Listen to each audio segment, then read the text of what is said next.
common cold is something that almost all of us can get sometime in our lives. But there are other diseases that are so rare that only a few dozen people in the entire world ever get it. And when a disease is that rare, it's often hard to get the funding necessary to research a cure, as Adrienne Lazovick reports. 9-year-old Taylor Ryan of East Islip suffers from histiocytosis, and if you've never heard of that disease, you're not alone. Most people haven't, because it's considered one of the country's rare diseases.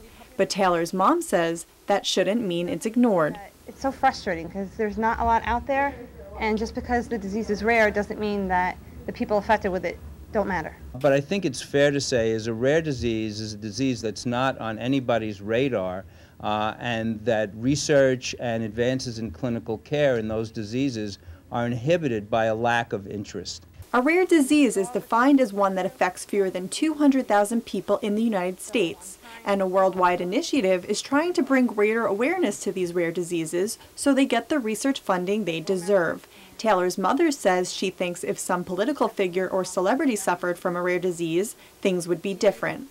I really feel that if one of them were affected by a rare disease and they saw what these kids went through, then it would be a big difference. Histiocytosis affects a person's immune cells. For Taylor, it led to diabetes. Because histiocytosis is such a rare disease, it goes vastly unrecognized by the general public. But there are ways that we can bring awareness to this disease.